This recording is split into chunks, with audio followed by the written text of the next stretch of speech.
EU leaders face an identity crisis as Pope Francis is believed to be angry with the bloc for not standing up for Italy as pressure mounts over its handling of the coronavirus vaccine dispute.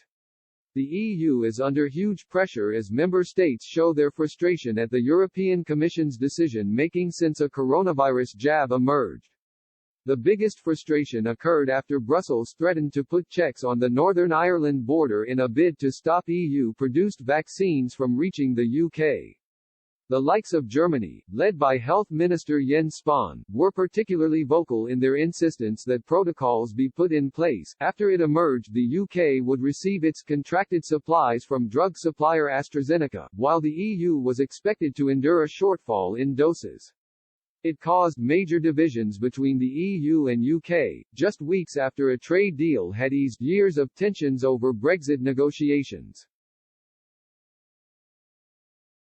The split in the EU was something Francis had hoped would not come, as during many of his addresses to worshippers throughout the pandemic he wanted Europe to collaborate.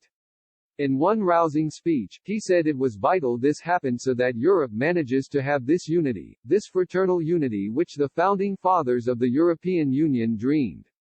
Linda Telford, author of Women in the Vatican, Female Power in a Male World, told Express.co.uk that the current drama over the vaccine rollout would frustrate Francis. She argued that Germany's apparent decision to front the campaign to stop vaccines leaving the EU was another ploy that showed how disunited the EU had become. When asked whether Francis would be angry with the bloc, Ms. Telford said, "I should imagine he will be, particularly at the marginalization of Italy at this time, after they've suffered such terrible losses too." The EU are certainly not showing the unity that Pope Francis urges, far from it, when countries such as Hungary are reduced to having to source their supplies from China. She added, "The Pope's unity is not one of staying together in a German federation, but one of equal standing and that is more likely to be achieved if each country is free to make its own decisions."